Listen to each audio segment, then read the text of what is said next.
hiding my wedding plans from my boyfriend of 8 years. I'm getting married, but my boyfriend of 8 years has no idea. Recently, he hired a new female assistant and has been incredibly busy. The two of them hit it off instantly and seem to have endless conversations. To celebrate her birthday, he ordered a massive 10-layer cream cake.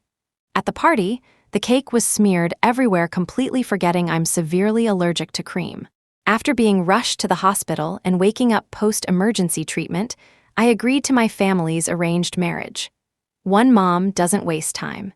The moment I returned from the hospital and was about to unlock the door, she sent me over a dozen wedding plans to choose from. My fingers slid across the screen as my eyes settled on her last message. Mom always knew you and Ethan wouldn't last. Anyone who truly wants to get married wouldn't drag it out for 8 years. It's not too late to wake up now. I've been preparing these wedding plans for you for a while. The wedding is in 3 days. Take your time packing. There's no rush. Turns out, everything is crystal clear to outsiders. Yet here I was, stuck in an emotional whirlpool over Ethan's empty promises. Mom, you pick. I like all of these. Let's keep the wedding simple. Ethan appeared behind me at some point, and when he overheard the word wedding, his voice cracked in disbelief. Wedding? What wedding? He leaned forward to peek at the screen, but I quickly pulled my phone away. He reached out to grab it, but his ringtone interrupted his movement. The night was eerily quiet. So quiet, I could hear the panic in the woman's voice on the other end of the call. Ethan, I just went downstairs to pick something up, and I think someone's following me. What do I do? I'm so scared. I've walked around the block, but I can't shake him. Ethan's expression shifted dramatically, his eyes filled with worry. Sophie, don't be afraid. Find a well-lit area. There should be security at the guard station. Stay there. I'm coming right now. He hung up the phone, and the topic of the wedding was completely forgot. Without hesitation, he left me alone once again, disappearing into the night. I remained calm, my expression unwavering from start to finish. After he left, I called my aunt to say goodbye. 10 years ago, my parents moved away for work and left me in my aunt's care. That's how I met Ethan. We lived next door to each other. When my aunt remarried and sold her house, I didn't want to disrupt her newlywed life, so I temporarily moved in with Ethan. I never expected temporary to turn into 8 years. When my aunt heard I was going back home to get married, she gasped in surprise. Married to Ethan? Well, it's about time. You've been together for 8 years. It's good to finally have some closure. I pursed my lips and corrected her assumption. No, it's an arranged marriage. I don't know the guy. My aunt fell silent. After a long pause, she finally asked, Are you sure about this? Ethan seems to really care about you. I just don't understand why he hasn't proposed. Should I talk to him? I chuckled indifferently. No need. It's not even really a relationship. We never officially defined it. It's just been 8 years of ambiguity. If I don't end it now, my youth will be gone. My aunt was shocked to realize that after 8 years of living together, we hadn't even established a formal romantic relationship. She stopped trying to convince me and simply said she'd support my decision. Before I went to bed, I set a 3-day countdown widget on my phone. The next day, I asked Mom to send over some local specialties from back home as a way to thank my aunt for her care over the past decade and to say goodbye. That evening, a delivery truck finally arrived with everything. I directed the driver to take the items to my aunt's place, but I didn't expect to run into Ethan downstairs.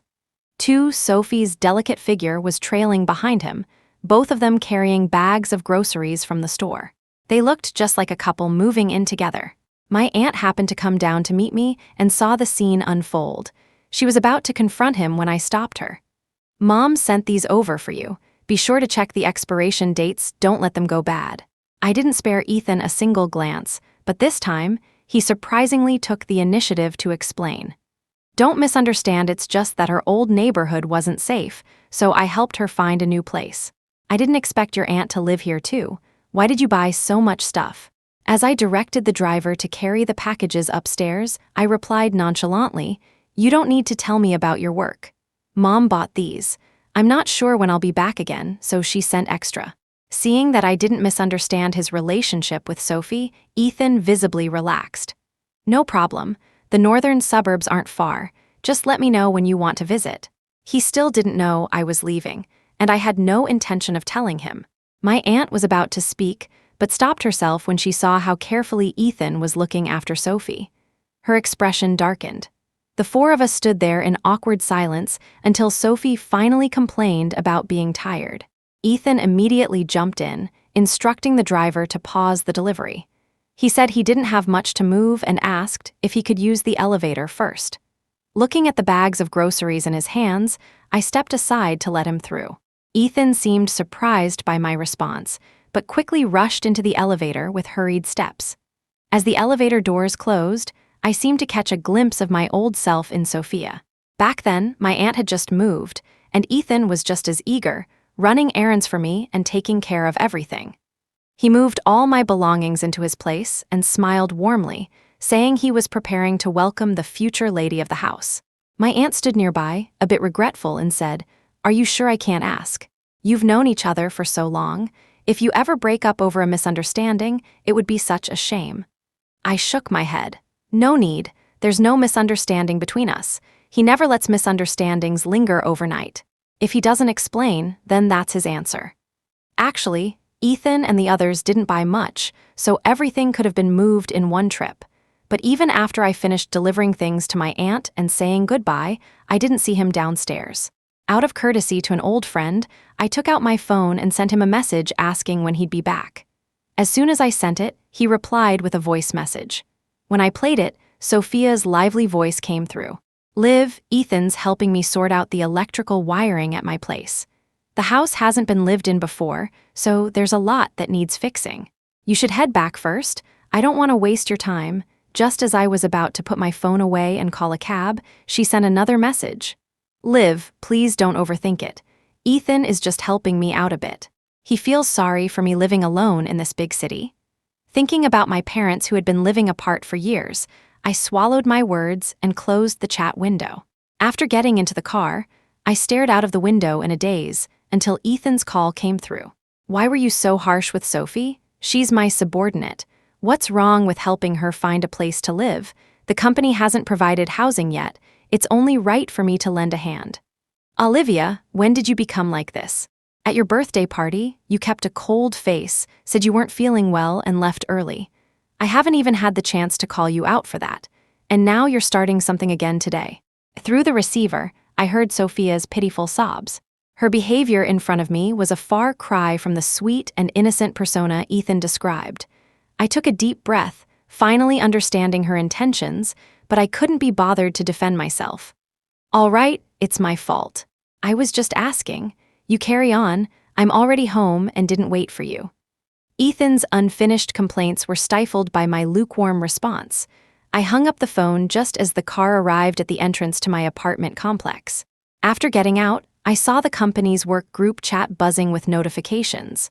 When I opened it, the unread messages had already reached 99. At the very top was a picture posted by Sophia, showing Ethan repairing the electrical wiring and plumbing at her place. Who has such a considerate boss? I'd gladly dedicate my life to this company. I'll sign a lifetime labor contract right now. The comments below were filled with envy and admiration from other employees. "I've never seen the boss like this. Didn't the cleaning lady say he has OCD? Doesn't seem like it. Oh my God, a man without his suit is so handsome I'm officially Ethan's dream girl now. No one else can have him." The photo was posted by the future Mrs. Ethan. "Wake up, working is your only destiny." When Ethan couldn't find a secretary before, I had been helping him out for free. Later, he hired Sophia to take over my duties. I had forgotten to leave the group chat. After reading all the replies, I deleted my chat history and exited the group. Having already decided to leave, seeing a preview of their married life didn't hurt as much as I thought it would. In a daze, I remembered how, back when I had just graduated and joined the company, Ethan would post my daily work updates in the group chat every day. The candid photos were either of me making coffee or working on my schedule. Everyone in the company could see his feelings for me. With the boost of love, even going to work seemed sweet. The dull group chat had come to life thanks to his overwhelming affection, but all of that changed the moment Sophia appeared. She took over all my tasks. Ethan started banning any messages about me from the group, openly favoring his newly hired secretary. A colleague who had been close to me once commented that Sophia wasn't as capable as I was, only to have Ethan dock her annual bonus on the spot. In the end, I secretly transferred $5,000 to her to prevent her from impulsively quitting. Returning to the apartment I'd lived in for 8 years but never truly belonged to, I began packing the belongings I would take with me. When my eyes landed on the thick photo album we had compiled over the past decade, I picked it up and sat on the bed to flip through it. Every photo represented a gift Ethan had given me. 8 years ago, he had promised to surprise me 99 times and then take me to the altar. He wanted to win me over bit by bit until I willingly became his wife. That specially made album, meant to hold 99 memories, now had only its last page left blank. But it all turned out to be in vain. I took the album downstairs to an open space, lit a match, and set it ablaze. As the photos burned away, turning into ashes, they buried 8 years of my youth along with them. When Ethan returned home, the scene before him drained the color from his face. He rushed over, pushed me to the ground, and tried to reach into the flames to salvage something. But the scorching heat made it impossible to get close. His hand turned red after just a couple of seconds. Furious, he stomped on the photo album several times, watching the flames devour every photo with alarming speed. He turned to me and yelled, "Why did you burn it? What's wrong with you? We've been saving these for so long, and now you've destroyed everything." I scrambled to my feet, brushing off the thick layer of dust from my pajamas. The fire cast a warm glow on my features, but my voice was as cold as ice. "It's nothing. I opened it earlier and saw bugs crawling inside, probably cockroaches, so I decided to burn it." His expression softened as he noticed my disheveled state. Taking a deep breath, he said, "Are you okay? I'm sorry. I just got too worked up. We've been collecting those photos for 10 years. Weren't we supposed to show them to everyone at our wedding? Why did you suddenly burn them? You could have waited for me to come back or sent me a message to let me know. I could have figured something out." I didn't bother to look at him. The man standing before me was no longer the boy who once promised to protect me forever. "You've been away from home for so long. You must be busy at work. I didn't want to bother you with something so trivial." He stood next to me, staring at the fire with regret and sorrow.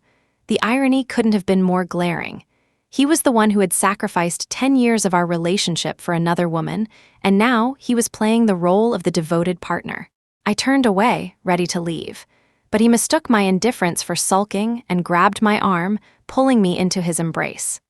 The cloying scent of black opium perfume made me sneeze repeatedly. Still, he didn't let go. Instead, he asked with concern, "Are you catching a cold? I'm sorry. I admit I've been too busy lately and have neglected your feelings. Once I'm done with work, I'll take you to retake all those photos, okay? We'll replace everything double the amount." If I'd heard these words before, I might have been foolish enough to forgive him. But after being rushed to the hospital for emergency treatment, I no longer wanted any ties to him.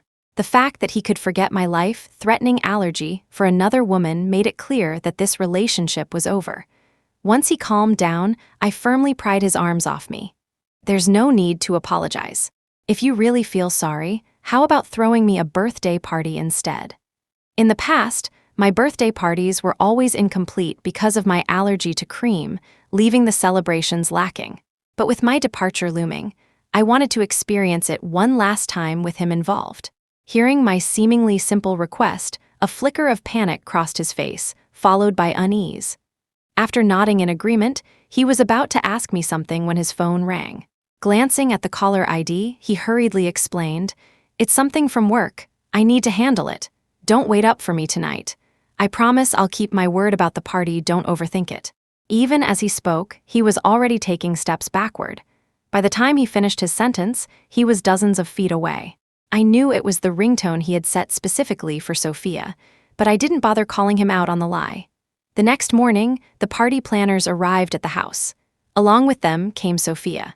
She explained that she had designed the setup and needed to oversee its execution. By the end of the day, I realized the decorations were nothing more than a simplified version of her own birthday party. That evening, after the staff left, Sophia approached me, her face full of smugness. "Olivia, everyone worked hard all day. What do you think? Does it suit someone like you?" I stared at the necklace around her neck, the one I had lost, and responded coldly, "Second-hand goods suit you perfectly. Why don't you keep them for yourself?"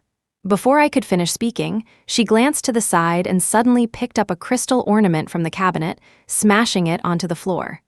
The shards cut her foot, and she began crying pitifully. Before I could react, Ethan slapped me across the face. "Have you had enough? Sophia took time off just to help you with the party, and you're acting crazy? If you don't like it, then do it yourself." He didn't give me a chance to explain. After venting his anger, he scooped Sophia into his arms and stormed out. I sat alone in the lively yet desolate living room, waiting silently through the night. By dawn, not a single person had come to celebrate. Of course, I shouldn't have expected anything else. In these 10 years, Ethan had been my only friend. When the birthday cake was delivered, I opened the box, cut myself a small piece, and lit the smallest candle. Closing my eyes, I made a wish. I wished to never see him again for the rest of my life. Because of my allergy, I didn't eat the cake in the end. When the countdown ended and my phone buzzed with reminders, I dragged my suitcase and left without looking back. On the way to the airport, I sent Ethan one final message. "Let's end this. Don't contact me again." It wasn't even a breakup. Just one word "end" to say goodbye to 10 years of my youth. Before boarding, as I turned off my phone, Ethan went berserk, bombarding me with calls. How long had it been since he last showed such urgency for me? 3 years? 5 years? Maybe even longer. In my memory, the two of us were always inseparable, glued together as if nothing could ever come between us. We understood each other better than anyone else in the world. Sometimes, no words were needed, just a glance, and he would know exactly what I was thinking. I suppose it was my deep dependency on him that made him so certain I would never let him go, that I was bound to him for life, incapable of ever leaving him. And so, he hurt me recklessly, openly showering another woman with affection, completely forgetting that I too was human with blood, flesh, feelings, and the capacity for sadness. As I stared at the countless missed calls on the screen, I blocked and deleted his number. I was about to remove him from my social media contacts when I noticed he had changed his profile picture at some point without me realizing. The cartoon design I had drawn for him 8 years ago was gone, replaced by a real-life photo that was completely out of character for him. In that moment, I recalled a saying that had been circulating online for years when a guy who rarely changes his profile picture suddenly swaps it out. It means there's another woman in his life. My breath hitched, and with trembling fingers, I pressed the delete button. A decade's worth of memories and conversations vanished in an instant, and so did my feelings for him. I glanced at the message my aunt had just sent, reminding me to stay safe. I replied with a quick "don't worry" before shutting off my phone and boarding the plane without looking back. 3 hours long enough to not feel endless, but short enough to pass quickly. Just enough time to revisit the events of the past 10 years in my mind. When the plane landed, I wiped the dampness from my face.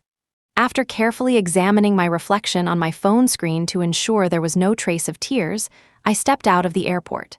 From a distance, I saw my parents waiting, arms full of gifts. My dad took my suitcase while my mom placed a little tiara on my head. Tears brimmed in her eyes as she said, "Our Liv has grown up so beautifully, even prettier than in the photos. You're finally home. You can't leave us again after this." My dad looked at me with tender affection, every wrinkle on his face etched with love. "Don't worry, sweetheart. This time, I've handpicked the perfect match for you. You'll love him. He lives just a mile from our house. If you ever feel wronged, just come back home. We'll always be here for you." I forced a smile and hugged my mom, nuzzling into her shoulder. Throughout the 10 years I had been away, my parents had suggested bringing me back more than once. But each time, I made excuses to refuse. Even during holidays like Thanksgiving, I had thought about visiting them, but Ethan had suggested spending the holidays with his family instead. He wanted me to experience the atmosphere of his home. I was thrilled, thinking he had decided to commit to me, to build a future together. And so, I foolishly agreed to his request. Every festive season over those 10 years had been spent at the home of Ethan's family. Now, standing in front of my visibly aged and weary parents, a pang of guilt and remorse washed over me. I nodded firmly. "Don't worry. I'm not a kid anymore. I won't just run back home at the first sign of trouble. Besides, I'm getting married, I'm sure I'll be happy. I trust your judgment, Dad. Seeing me accept the idea of this arranged marriage, my parents visibly relaxed. That's good, that's good. We were worried about you and that boy. Never mind, let's not talk about it. Everything's settled now, right? If there's anything else, let your aunt handle it. You shouldn't have to travel back and forth during your wedding. Ethan's name made my pupils quiver for a split second. It's all taken care of. Aunt told me to say hi to you both. She'll come to the wedding after finishing her work tonight. With that, my parents led me to the car, ready to go home. But just as we were about to leave, a sudden ringtone interrupted us. I glanced at the caller ID. It was an unknown number, but the digits felt familiar. When I picked up, Ethan's suppressed anger exploded on the other end of the line. Olivia, you've really grown bold. Who gave you the nerve to block me? Where are you? Where are you right now? You hurt Sophia like that and don't even have a word to say. You just disappeared, leaving the party we set up for you at our house in shambles. I'm giving you 1 hour to show up at the hospital and apologize to Sophia, otherwise, I'll really lose my temper this time. Just as I was about to speak, I heard Sophia's gentle voice in the background. I'm fine, it's just a minor scratch. Don't blame Liv, she didn't do it on purpose. Maybe she just didn't like the decorations. I thought she'd enjoy them when I saw her watching the setup so intently. It's my fault. And with that, the call was abruptly cut off. No doubt Ethan was busy comforting Sophia. A wave of nausea churned in my stomach, the sensation almost rising to my throat. My mom noticed my pale face and asked worriedly, "What's wrong, sweetheart? Are you feeling unwell? Are you having trouble adjusting to the change? Should I go get you some medicine?" I pressed my lips tightly together and shook my head. I'm fine, it was just a spam call. Let's go home. How's the wedding coming along? Should we stop by the bridal shop to try on your dress? They only measured your size. I'm worried it might not fit perfectly tomorrow. Mom pondered for a moment before asking Dad to turn the car around and head to the bridal boutique. You're always so thoughtful. Those wedding dresses are handcrafted by renowned designers. As long as the measurements were correct, there shouldn't be any issues. It's a good idea to try it on, though it'll give me a chance to see my baby as a bride ahead of time. Seeing the anticipation gleaming in her eyes, I couldn't bring myself to respond. Traffic downtown was horrible, and it took us an hour to finally reach the boutique. With the assistance of the staff, another hour passed before I was fully dressed in the wedding gown. Staring at the reflection of a familiar yet unfamiliar version of myself in the mirror, I couldn't help but feel my eyes sting with tears. The dress was stunning. It looked exactly like the one from my dreams, except the groom had changed. Mom, thrilled, grabbed her phone to capture the moment. She didn't hesitate to post the photos online. My daughter is so gorgeous, like a model. Let's show everyone and make them jealous. I felt helpless but couldn't argue with her. She even set the photo as her phone wallpaper, her social media cover photo, and basically used it everywhere she could. 10 years' worth of pent-up maternal love exploded in that moment, leaving me overwhelmed and unable to refuse her. After the gown was removed, Dad hesitated before speaking up. Do you want to meet River? After all, the wedding is tomorrow, and you two haven't even met. It doesn't seem ideal.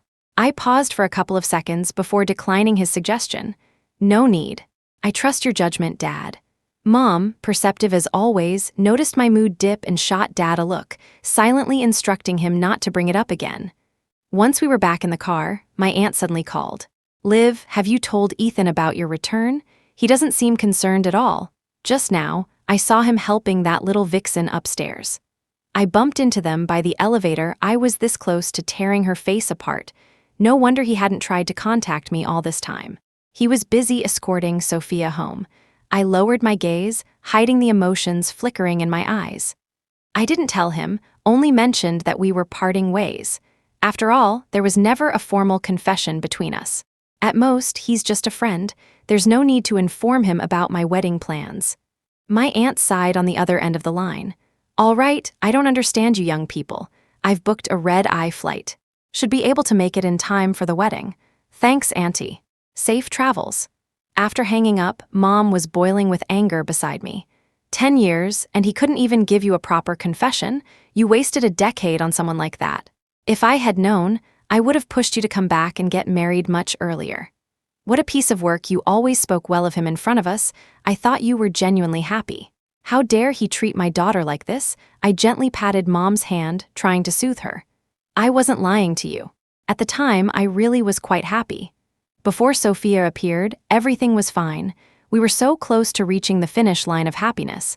How did it come to this? Suppressing the ache in my chest, I gazed out the car window. The unfamiliar city gave my heart an unexpected sense of relief. It felt as though returning here meant I could start afresh from this very moment. But as soon as we got home and I finished washing up, Mom angrily slammed her phone onto the sofa. Who reported the photos I posted? What's wrong with sharing pictures of my daughter in her wedding dress? Why are people online so bitter these days? Can't stand seeing others happy. Dad adjusted his glasses, his brow furrowing. Reported. What was the reason? Was the report successful? This doesn't make any sense. I'll call the company to get to the bottom of this. Realizing something, I quickly stepped forward to stop Dad. No need. Maybe the dress is too extravagant and misleads people, or someone is just envious. It's fine, it's just a photo. Let's drop it. I picked up Mom's phone from the sofa and glanced at the screen. Sure enough, it was Ethan's ID. The next moment, my phone rang. To avoid worrying my parents, I kept a composed expression as I went to my room to answer the call. Olivia, what were you doing at the bridal boutique? Who told you to try on a wedding dress? Were you alone? I've been waiting for you at home for ages. Don't test my patience. I took a deep breath, forcing myself to stay calm. Ethan, do you think you're some kind of king? I'm an adult. I make my own decisions. I said we're done. Are you the one who doesn't understand human language? Why does it matter to you whether I'm trying on a wedding dress or doing something else? If you keep harassing me, I won't hesitate to call the police. And by the way, that was never my home. That's your home. Before he could respond, I ended the call abruptly, blocked his newly obtained number. Lying in the bedroom my parents had thoughtfully prepared, I tossed and turned, unable to sleep. At 4 a.m., my aunt sent me a message. Ethan showed up at my house. What exactly did you say to him? He's not acting right today, keeps asking me where you are, and is kneeling at my doorstep, refusing to leave. I rubbed my tired eyes and replied to her, I've already made things clear. Maybe he's just having a moment, unable to accept that the person chasing after him suddenly disappeared. It's probably his pride that's hurt. You didn't tell him where I am, did you? Do you think your aunt is that clueless? Of course, I didn't say anything. I'm already on my way to the airport. Can't wait for Liv's wedding, but why does getting married require waking up so early? Why are you already awake? I didn't reply and turned off my phone. But tears couldn't help but overflow, blurring my vision. With an hour left before I had to get up, I finally drifted off into a restless sleep. Even in my dreams, there was no peace. Ethan's voice haunted me. You can't leave. You can't walk away from me. I won't allow it. Who gave you permission to get married? You can only be with me. I know I was wrong before. Please, Liv, give me another chance. Forgive me. Tears soaked my cheeks, and I sobbed uncontrollably, my body trembling from the pain. It wasn't until my mom woke me up that I finally escaped the nightmare. What's wrong, Liv? What did you dream about? You're crying like this. Do you not want to get married? If our baby doesn't want to get married, then we won't go through with it. I'll tell them, don't force yourself. I quickly grabbed my mom's hand. No, I want to. It was just a bad dream. I'm fine. After getting up, I washed up briefly and started preparing my hair and makeup. That's when my phone rang. The caller ID showed that it was Sophia, probably calling to gloat she'd won and I'd become the coward who ran away. I didn't answer and coldly pressed decline. But then she sent several messages in a row. Liv, I'm sorry. It's all my fault. I beg you to forgive me. It's all on me. Could you please say something to Mr. Ethan for me so he doesn't fire me? I have elderly parents to support. I can't afford to lose my job. I can't even cover the rent for this apartment on my own. I've already drained all my savings. I really can't hold on anymore. I admit I had feelings for Mr. Ethan before, but nothing ever happened between us. I swear on my life he's already stopped taking my calls and deleted my contact info. I have no other way but to beg you. The employees at the company say Mr. Ethan listens to you more than anyone. Mom came over with breakfast, seeing me staring at my phone with a serious expression. What's wrong? Is something the matter? I shook my head and didn't reply to Sophia's messages. I didn't believe a word she said, nor did I want to have any further ties to the past. After the wedding, I decided I would change my phone number. I didn't have many friends anyway, so it wouldn't affect much, but it would save me a lot of trouble. Just as I took my first bite of breakfast, the doorbell rang. Mom muttered as she went to answer the door, "Who's here so early?" River just texted saying he hasn't left yet. Soon, she returned holding a cup of milk tea. "Who ordered delivery?" She glanced at the note attached to the cup. "Princess Liv, oh Liv, your milk tea arrived. Should I leave it here for you? You know, you shouldn't drink too much of this stuff. If you want something sweet, I'll have your aunt make it fresh for you." She set the milk tea in front of me and walked out of the room. My heart was racing faster and faster, my fingernails digging into my palms. I hadn't ordered delivery today, and I never use my name on orders. Princess Liv, that was Ethan's nickname for me whenever he ordered milk tea to cheer me up, but it had been a long time since he'd used it. Did he know I was back home? But how could he know my address? I didn't dare think further. I picked up the milk teacup and glanced at it, confirming my suspicion. Even the flavor was exactly what I liked. Light ice, no sugar. I inserted the straw and took a sip, the sweet creaminess filling my mouth. Tears welled up uncontrollably in my eyes. The makeup artist jumped in surprise, quickly grabbing tissues to dab at my tears. "Miss Olivia, please don't cry, the base makeup we just applied will get ruined." Mom rushed over upon hearing the commotion. Seeing my tear-streaked face, she hurriedly tried to comfort me. "Liv, why are you crying? Do you not want to get married? If you really don't want to, then forget it. I won't push you. Your dad only thought River seemed like a good guy and helped arrange this. Honestly, our company is doing fine right now. You don't have to marry for the sake of a merger. Don't cry, sweetheart." Not wanting to worry my family, I fought to suppress my emotions.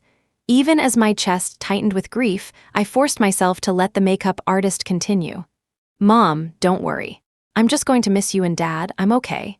Seeing that I was fine, Mom finally relaxed. "You scared me. Don't worry, I've already spoken with the Rivers. After the wedding, you'll come back home to live with us for a while. Take your time building a relationship, and when you feel ready, then you can move in together." She stayed by my side, unwilling to leave me alone. Eventually, the makeup was finished, and then River arrived to take me to the wedding. It was my first time meeting him, yet there was an inexplicable sense of familiarity. The man exuded an air of refined gentlemanliness, completely different from the spoiled airs I had imagined. Indeed, my father's judgment was far better than mine. We didn't exchange a single word the entire way. When we arrived at the hotel, he stepped out of the car and, in front of everyone, picked me up and carried me inside. Startled, I instinctively wrapped my arms tightly around his neck. A faint, almost imperceptible smile played at the corners of his lips, catching my eye and making my heartbeat quicken. Soon, it was time for the wedding to begin. My aunt arrived late, hurried, and flustered. She gave me a firm hug and pressed a thick envelope into my hand, complaining, "I don't know what's going on," but the taxi driver seemed to lose his mind, taking me in circles before finally getting here. I didn't think much of it, assuming the driver was trying to avoid traffic.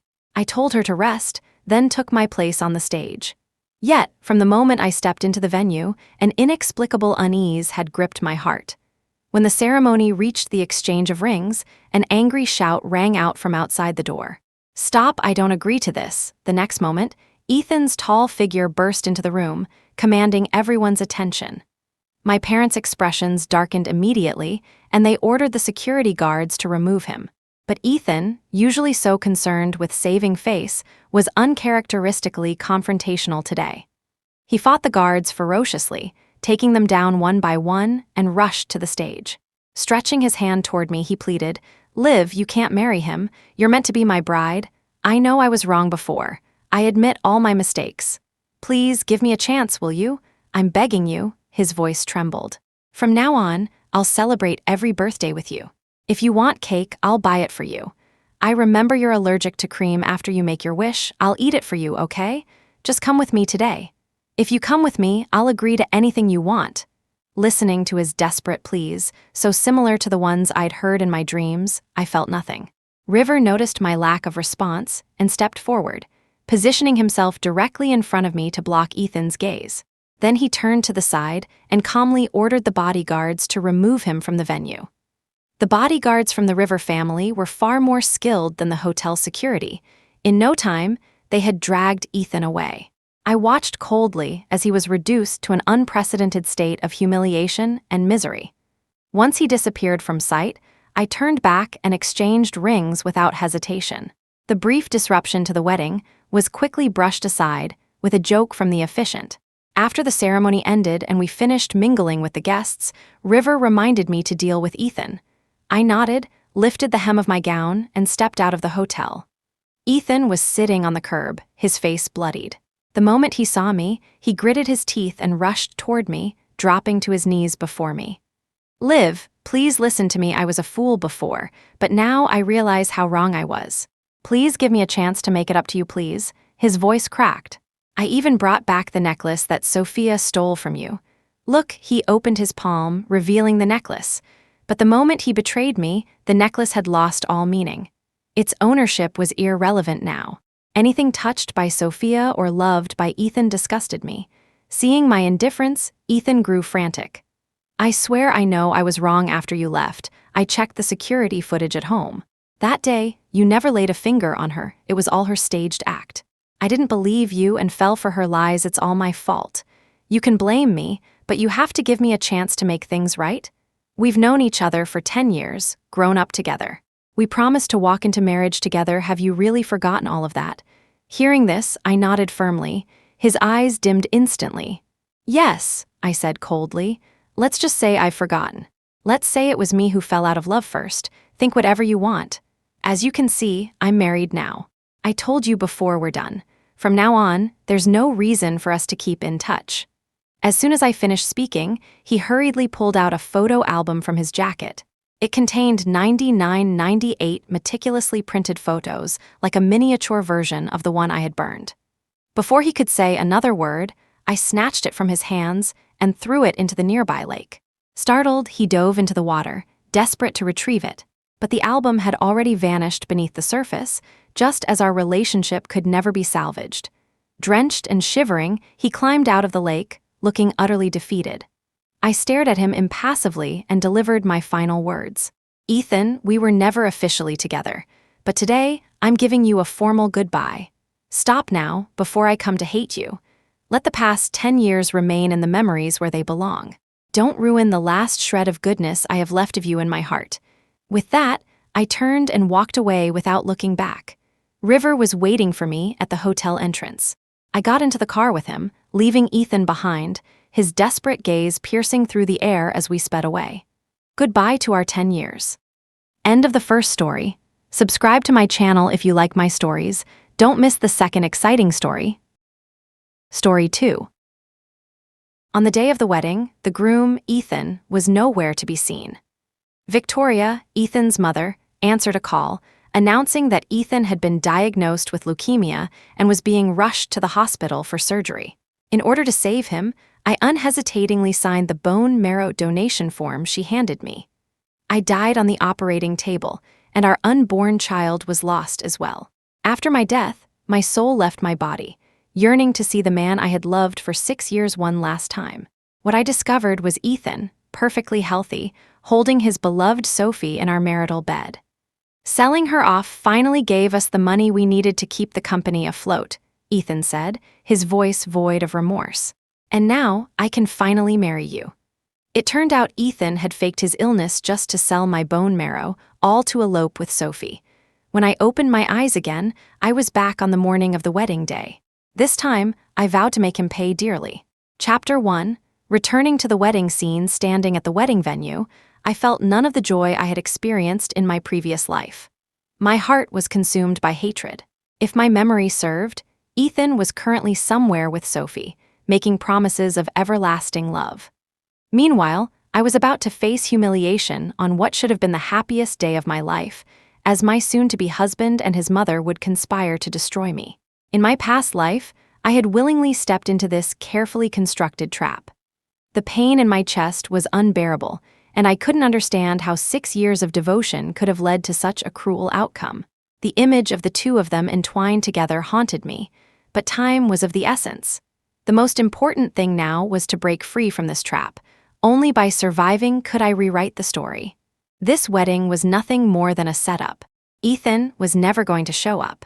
I had spent the night restless, and by 3 a.m. I was already awake, preparing for the moment.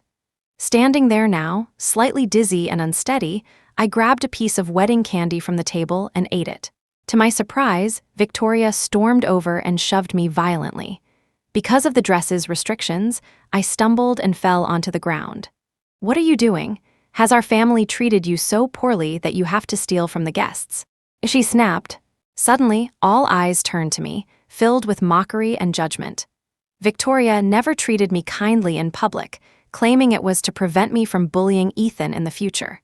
But this was all because I had tolerated her behavior in my previous life.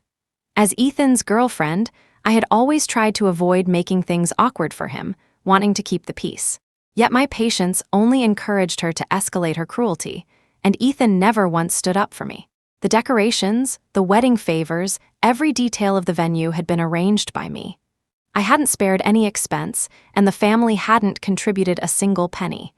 Yet here I was, unable to enjoy the fruits of my labor. Clenching my fists, I decided that if I was going to start my revenge, I wouldn't endure a single indignity.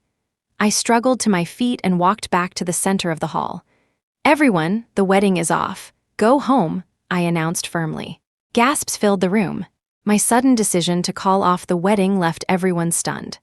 After all, Ethan and I had been the picture-perfect couple since college, envied by everyone. But this happiness had always been carefully maintained by me. Not just today's wedding, throughout our relationship, I had always been the one left behind. Victoria frowned and scolded, "Olivia, don't be ridiculous. This is not the time for tantrums. Ethan has been busy with company matters lately, and being a little late isn't the end of the world. Can't you be more understanding? And all I did was scold you a little. Do you have to make such a scene?" It was true that Ethan's company was facing financial difficulties, but what they didn't know was that I was actually the majority shareholder of the company. I had planned to reveal my identity as the daughter of the wealthy Gregory family on our wedding day. My family had always disapproved of my relationship with a penniless man, but once we were married, my father would have no choice but to help stabilize Ethan's company. But now, everything I had carefully planned only made me look like a fool. The thought of my previous self, blinded by love, sent chills down my spine. "Ethan has been unreachable since last night. It's not unreasonable for people to wonder about his absence today," I said. "Your words, Aunt Victoria, subtly blame me, as if you already know why he isn't here and are trying to confuse everyone's judgment," I added. "If he doesn't show up today, it's not just a slight against me but also disrespectful to everyone present. Given that, I see no reason to proceed with this wedding." I was about to turn and leave when a sudden ringtone interrupted me. Victoria raised her phone and announced loudly, "Everyone, don't listen to her nonsense. Look, it's a call from Ethan's secretary.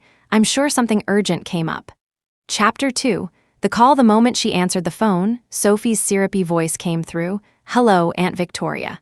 Ethan has been diagnosed with acute leukemia and is being rushed to the hospital."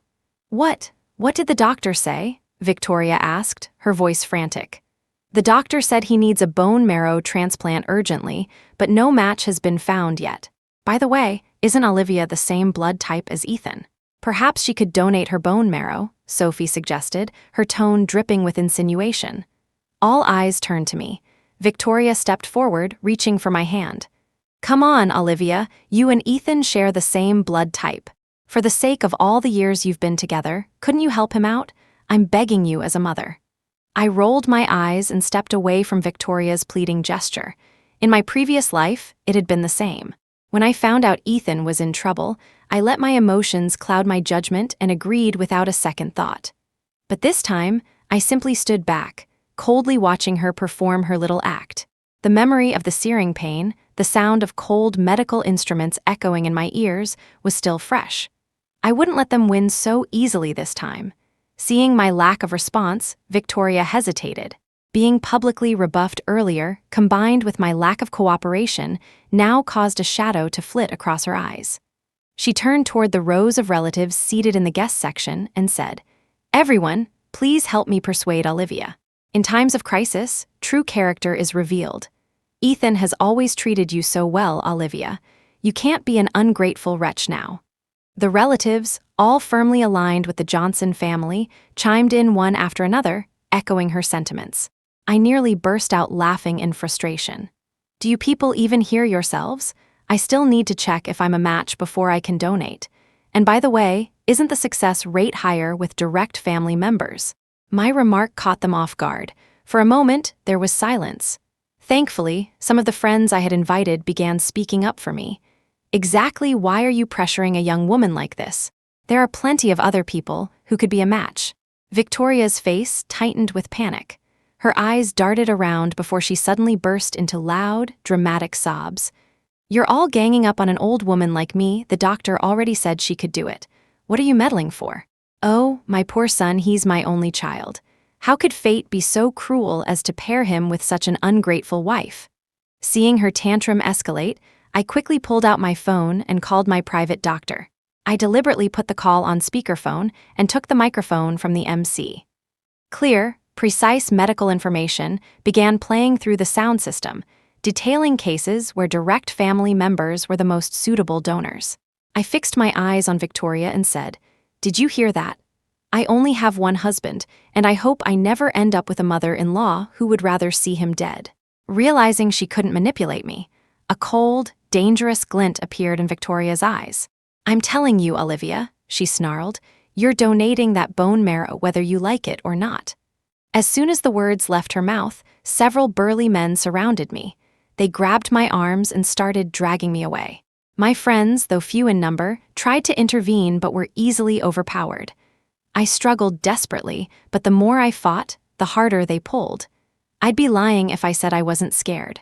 After all, my previous life hadn't escalated to this point. As I resisted, I discreetly pressed the emergency shortcut on my phone.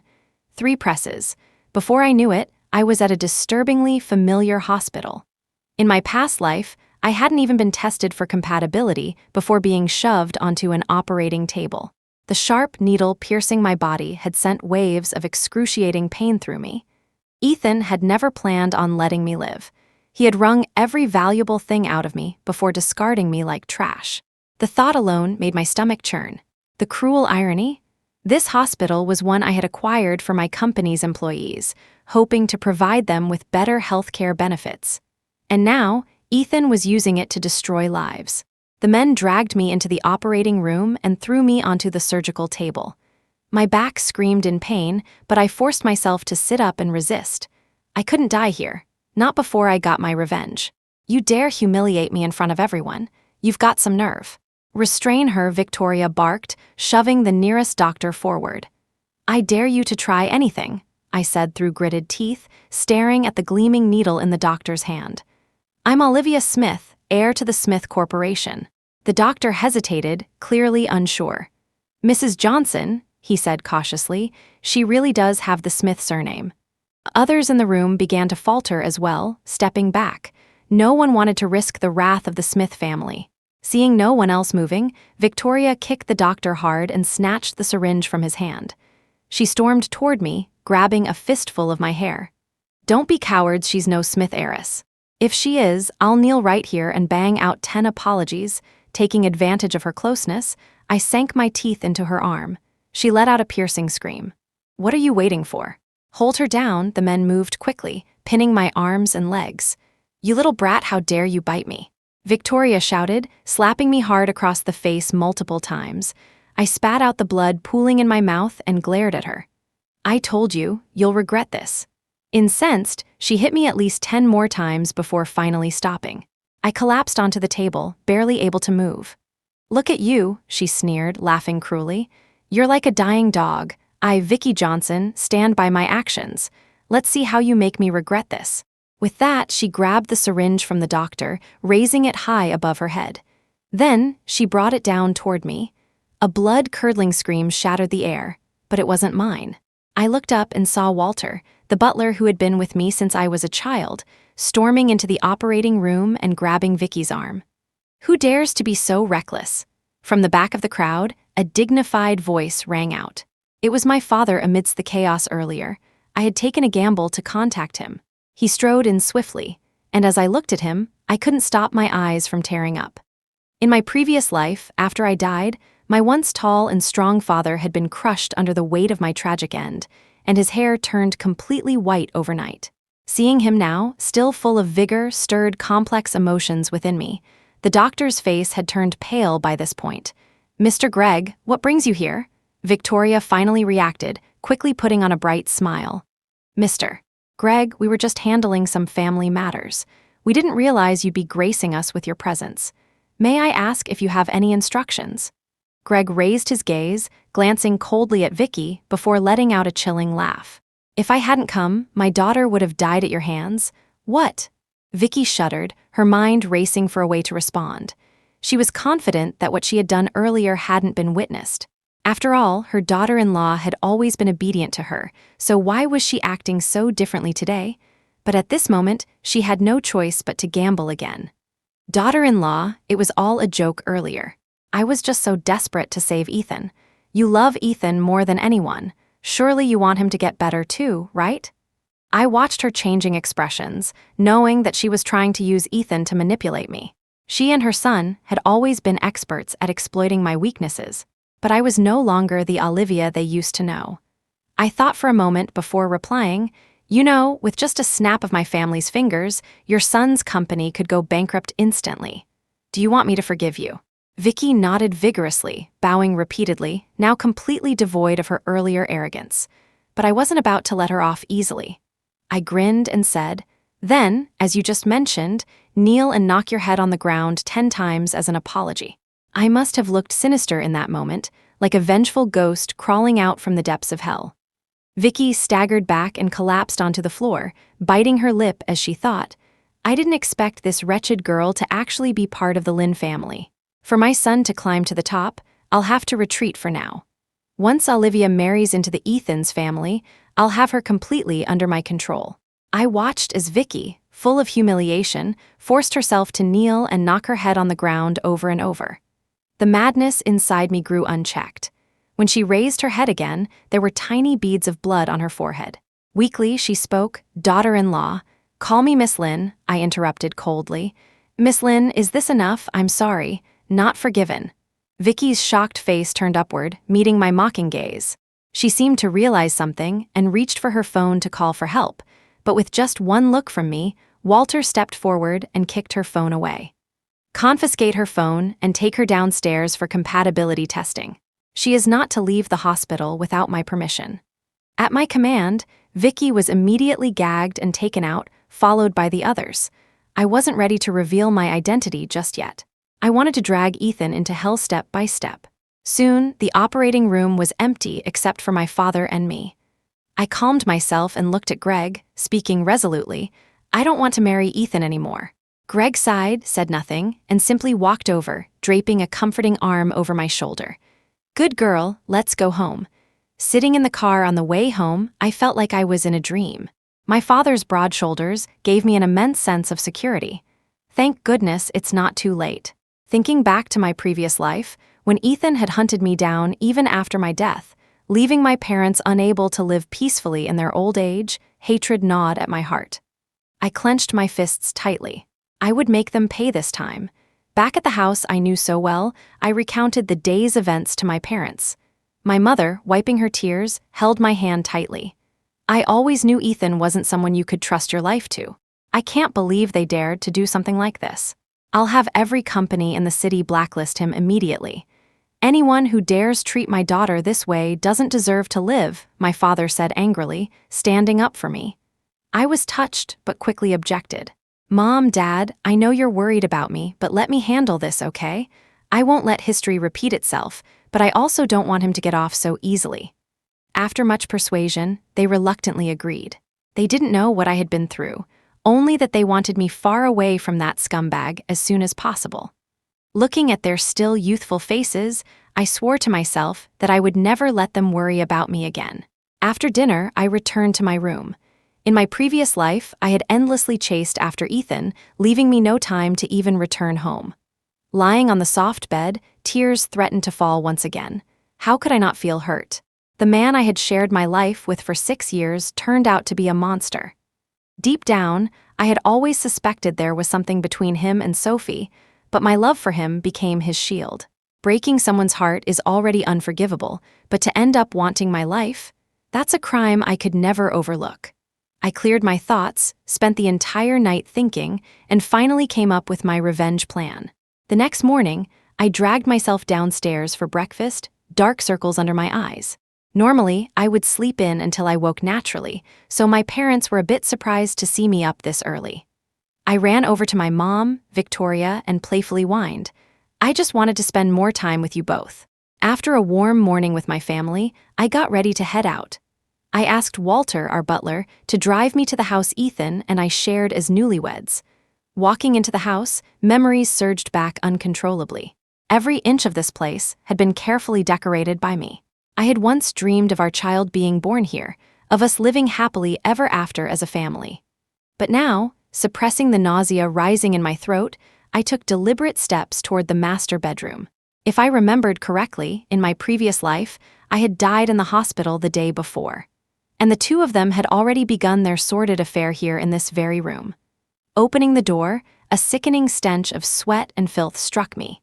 The sheets were a tangled mess, scraps of paper littered the floor, and the handmade quilt my mom had spent several sleepless nights sewing was crumpled on the ground, abandoned like my failed marriage.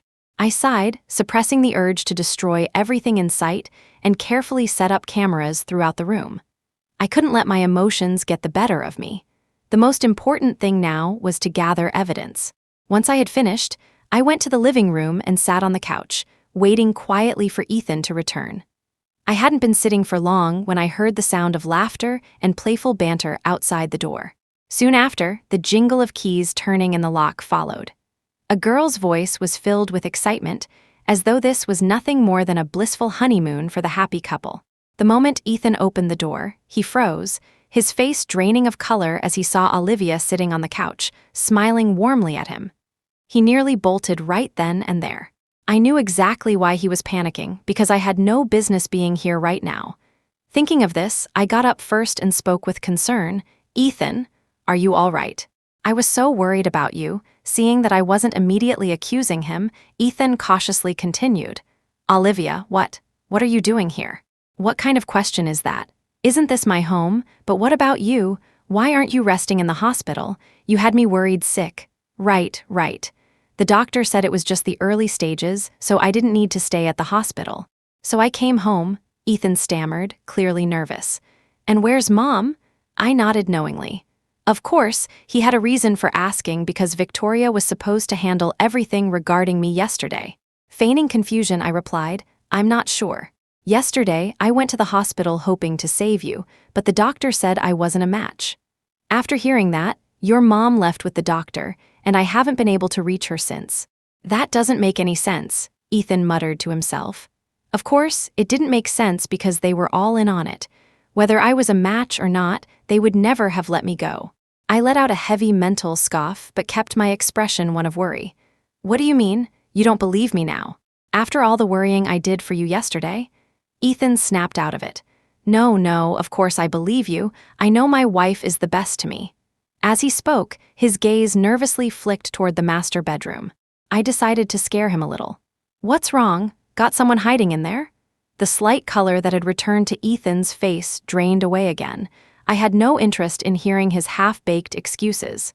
Before he could say anything, I cut him off. "Oh, look at you relax, I'm just teasing. I've got some things to take care of back home, so I'll be going now." As I passed Sophie, who was hiding sheepishly behind him, I couldn't resist a pointed jab. "Oh, and Soph, make sure you take good care of Mr. CEO tonight, will you?" With that, I turned and left. Back in my room, I lay on my bed, utterly satisfied.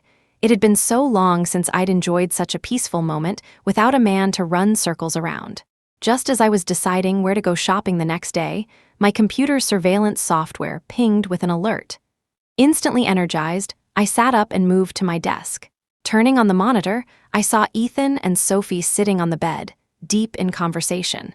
Turning up the volume, their plotting voices came through clearly. Even though I already knew their plan, hearing it with my own ears was like having a dagger twisted in my heart. Despite my resolve, my tears betrayed me, silently tracing down my cheeks. I steadied myself, focusing on their words. "What's going on, Ethan? I thought you said she wouldn't come back. You didn't see the way she was acting this morning, like she was trying to show off," Sophie complained, though she still leaned seductively against Ethan. Ethan frowned. "I swear I didn't lie to you. Hold on, I'll call Greg and find out what happened." Greg was the one Ethan had teamed up with, a shady dealer in the illegal bone marrow trade. The call connected. "Greg, what happened yesterday? I already brought her to you. You're kidding, right? Do you have any idea the heat we're under?" "This operation's off the table for now," Greg cursed. What about the money you promised me?" Ethan anxiously pressed for answers. "What do you mean by money or no money?" "She's not with me anymore. The deal's off. Don't bother me again." Beep, beep, beep. Ethan stared at the phone in his hand as the call abruptly ended. His face darkened, gripping the device tightly. How did it come to this? Without money, what will happen to the company? Sophie gently placed her hand on Ethan's cheek, comforting him. "Ethan, I spoke with the company's finance department today. They said we can at least hold out for another month. As for raising funds, I believe you're the most capable person I know. If this deal didn't succeed, we can always sell her again." Ethan visibly relaxed on the screen, and the two began engaging in unspeakable acts. I clicked the save button on the video with a cold expression. I originally hadn't planned on taking action against Sophie. I've always believed that infidelity stems from the man. If Ethan insists on cheating, then Sophie won't be the only one. There could be Olivia, another Sophie, or even more. But after hearing those words, I realized more than one person was plotting to destroy me.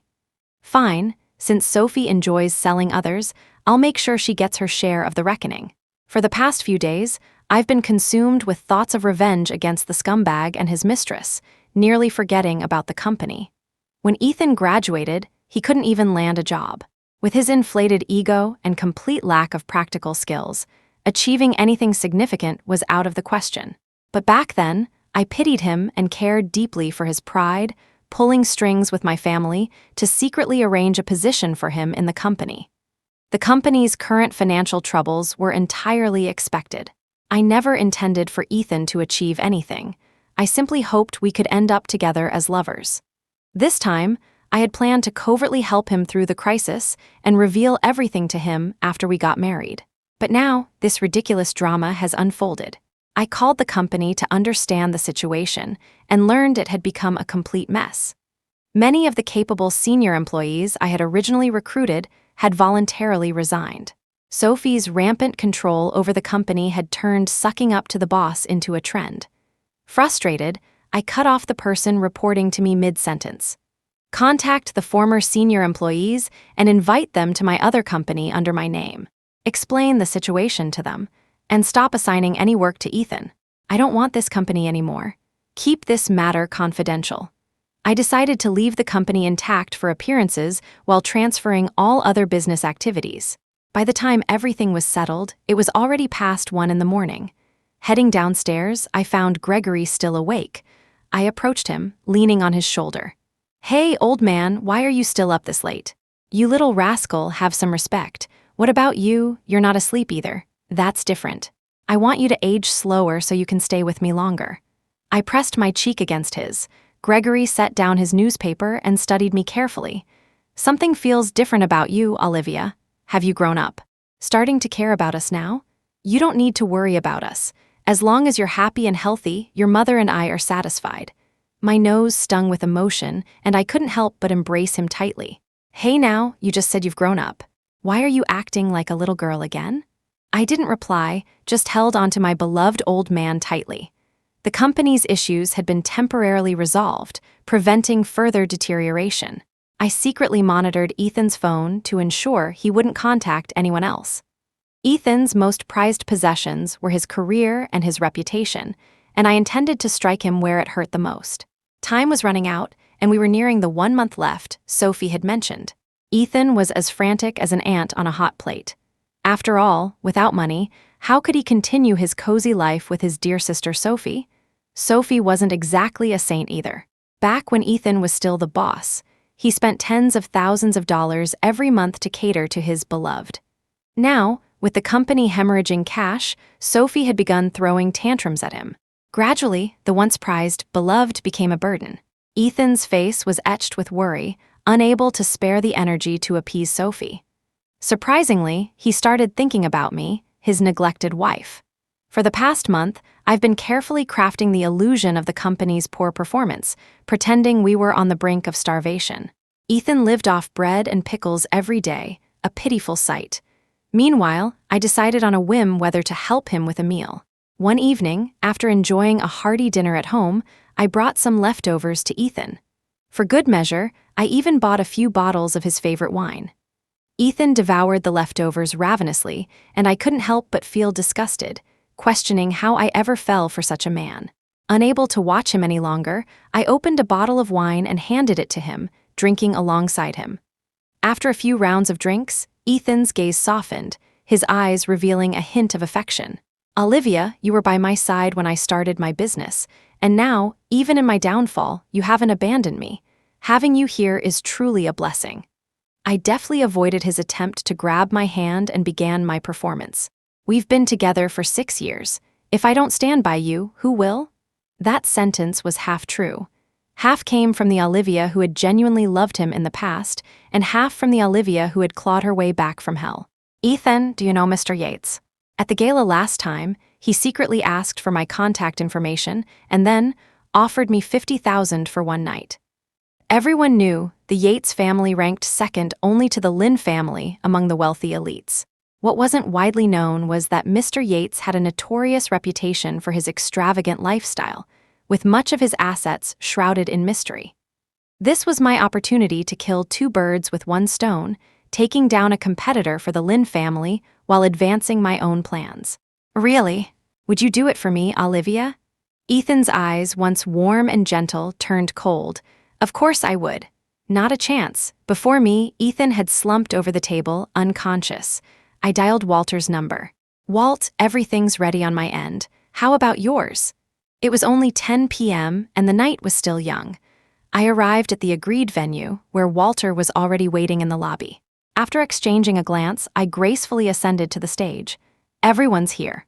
I want to sincerely apologize for the incident at the last wedding. Tonight's dinner is hosted by our boss, Ethan, and I hope you all enjoy yourselves." The room erupted in applause, though some began asking why Ethan hadn't joined us. Suppressing my excitement, I spoke again. "Please don't worry about Ethan. This time, we've invited all the employees from our company to celebrate. Thanks to everyone's support and hard work, we've finally overcome some major challenges. Ethan asked me to share the company's latest updates with you." As I finished speaking, the screen behind me slowly lit up, but what appeared wasn't a presentation about the company. Instead, a scandalous video began playing, showing 2 bodies entangled in an intimate act. The room fell into chaos. Feigning ignorance, I began nervously trying to explain, but everyone's attention was glued to the video. As the scene reached its peak, the faces of the participants became clear. It was Ethan and Mr. Yates, the very man who had made me the indecent proposal. The scandal spread like wildfire. Ethan's reputation was utterly destroyed. The sleeping pills I'd administered were strong, and by the time Ethan woke up, chaos had already taken over his phone. I deliberately woke early to sit by his bedside, eager for his reaction.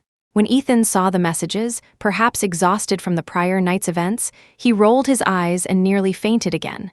I slapped him awake. What the hell is going on?"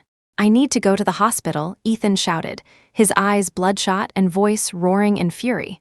"No idea," I replied coolly. "Sophie said you'd already arranged a way to make some extra money." "Darling, we don't even have money for a hospital visit anymore. Snap out of it." I bent over, hiding my amusement behind my arm. Just 1 second longer and I'd burst into laughter. "Sophie, get her in here right now. She seems to have been busy dating lately." Indeed, I had recently arranged for an old friend of mine, a small-time businessman, to toy with her. Ethan's face darkened even further, but I wasn't about to let up. "What's the matter, darling? She's just a young woman. It's about time she started dating, isn't it? You can't expect her to keep dedicating herself to the company forever." This time, Ethan passed out completely, no matter how many times I slapped him to wake him. The next time I saw him was 3 days later. He looked gaunt and weak, a far cry from the confident man he used to be. But Sophie had returned to his side. Apparently, Ethan had tried to report the incident to the police, but Mr. Yates had settled it privately with a large sum of money. It was ironic, really a kind of sale in its own twisted way. I was in high spirits. If you enjoy selling, let's see who's better at the game. Though Ethan and Sophie seemed to have reconciled, everything was still under my control. When I learned Ethan had received a compensation payout, I immediately instructed my friend to grow distant towards Sophie. Predictably, Sophie came crawling back to Ethan, resuming her parasitic ways. While Ethan looked frail and depleted, I seemed to glow with vitality. Ever since my rebirth, I had been religiously indulging in beauty treatments and fitness routines, reclaiming the vigor I had lost in my previous life. Compared to the woman who once sacrificed everything for a man, I felt like I was back in my post-college prime. When Sophie saw me, jealousy flickered in her eyes. "Olivia, no offense, but Ethan has been working himself to the bone for the company. Yet here you are, all dolled up as if you're looking for someone new." I didn't rise to her bait. Instead, I smiled and glanced at the designer handbag she was carrying, the latest release. It seemed Ethan had spent a good chunk of his dirty money on her. "Oh, Miss Sophie, that bag looks stunning. Did a new company decide to invest in you, or was it purchased with Ethan's hard-earned money?" "You," Sophie snapped, her face contorted with indignation. She turned to Ethan with a pitiful expression, seeking his sympathy. But Ethan, evidently reminded of his misfortunes, glowered at her and barked, "Enough! Shut up already. Haven't we had enough chaos?" With that, he stormed off, leaving Sophie behind. Watching his stumbling figure retreat, I felt a surge of joy. Moments like these nourished me, gradually easing the hatred in my heart, but not entirely. I wanted more. By now, the scandal had fully unfolded, and no company was willing to collaborate with Ethan. The man who was once a rising star now found himself the subject of ridicule. The money Ethan had earned from his humiliation was quickly spent, and Sophie began to waver. Without financial support, even the strongest relationships crumble like sandcastles. The pain of betrayal, coupled with the pressure of career setbacks, had driven Ethan to the brink of madness. He started drinking heavily, every day, even resorting to physically abusing Sophie. That day, under the guise of leaving the house to earn extra money for the family, I was actually lying comfortably on my plush bed, watching surveillance footage of their dog-eat-dog drama unfold. Once again, the two of them began arguing. Ethan slapped Sophie hard across the face, yelling angrily, "What was I even thinking choosing someone like you? Olivia knows how to contribute to the household, but all you do is ask me for money." Sophie was not about to back down. "Oh, now you think she's the better one? Let me tell you, Ethan, I didn't stick around with you to suffer. If you're incompetent, don't blame it on the women in your life." Unsurprisingly, her sharp words only provoked even more severe physical retaliation. I was starting to feel weary. Scenes like this had become almost a daily occurrence, and frankly, I was tired of the monotony. Just as I was about to shut the laptop, I heard them scheming to sell my house. My ears perked up immediately. This house was a gift I gave Ethan back then, and both our names were on the deed. Now, he was finally preparing to make a move. On the screen, Ethan dreamily mused, "Olivia is so understanding. She'll surely forgive me. Once I get back on my feet, I'll buy the house back for her." Exhaling deeply, I picked up my phone and made a call. Perhaps misfortune had plagued him for too long, but this time Ethan managed to quickly get in touch with a real estate agent. The agent even promised that the money would be transferred to Ethan's account immediately after the deal was done. However, the agent required Ethan to pick him up and bring him to view the property.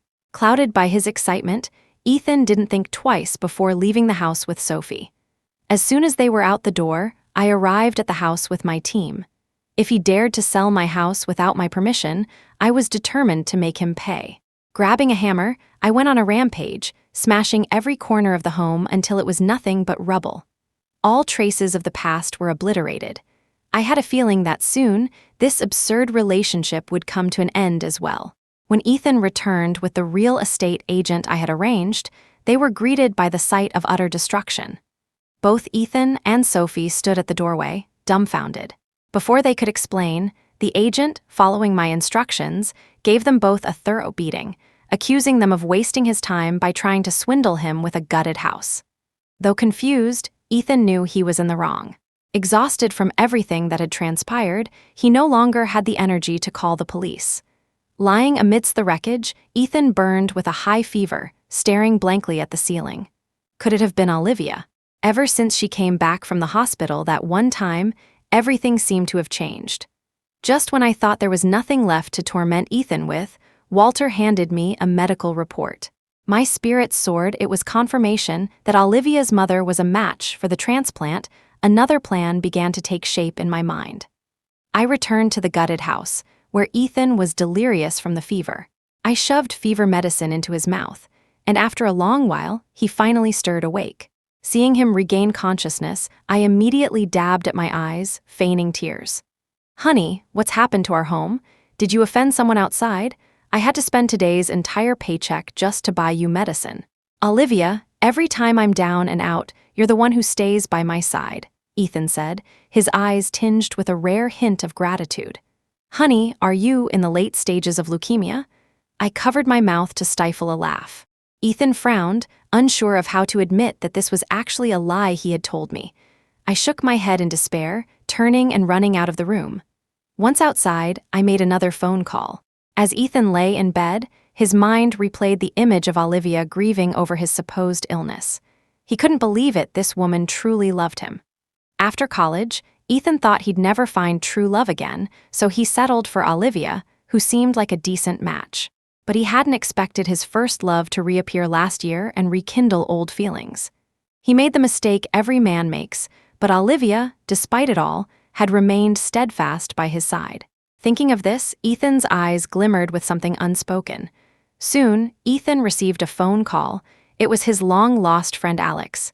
"Hey, I've got a new business opportunity. Do you still need money?" A spark of hope reignited in Ethan's eyes. Even his fever seemed to subside. "Yes, I do, Alex, but can I use someone else this time?" After a pause, Ethan cautiously voiced his request. Alex seemed taken aback, and honestly, so was I, but I signaled him to stick to the script. Sure, but it's the same deal," Alex replied, glancing nervously at me. When I returned to the room, Ethan excitedly grabbed my hands. "We're going to have money soon," he said with newfound enthusiasm. I knew he had decided to give up on Sophie this time. But no matter what, my plan wouldn't change. The day of Victoria's surgery arrived. Pretending to support Ethan, I accompanied him to the hospital, claiming it was for a routine checkup. Once we arrived, I revealed the truth. "Honey, someone is willing to donate bone marrow for you. Go ahead with the surgery, don't worry about the money." Ethan was caught off guard, his heart racing with shock. Before he could utter a word, his frail body was unable to resist as the doctor dragged him into the operating room. The procedure went smoothly. Victoria's bone marrow was extracted entirely, leaving her lifeless on the operating table. As for Ethan, I had arranged for the doctor to sedate him for 2 hours. When Ethan finally regained consciousness, I held his hand with excitement and said, "Honey, you're saved. The doctor said you're going to be fine." Ethan, still skeptical, allowed me to half push and half pull him toward the morgue. "You must personally thank this kind-hearted person. You'd never imagine the lengths they went to for you," I said. Ethan was deeply puzzled. He had indeed decided to sell Sophie off to get money this time, but he himself was unharmed. How could this be? These questions swirled in his mind, but he dared not voice them aloud. Standing before the corpse covered by a white cloth, an inexplicable voice kept echoing in his head, "Uncover it, uncover it. Everything will come to light." Slowly, Ethan stepped forward, stretched out his hand, and lifted the cloth. At the sight, Ethan staggered backward, collapsing onto the floor. His mouth hung open for a long time before he managed to utter a syllable. "Mom." Mom, Victoria had died in my place, and Ethan was left teetering on the edge of sanity. I forwarded the last phone call record between Ethan and Greg to Sophie. As for how she would deal with Ethan, that was something we couldn't foresee. However, the evidence and incidents I had painstakingly collected regarding Ethan's infidelity would follow him into every job application and remain in his records. The ones who hurt me received their deserved punishment. And as for me, it was time to move forward.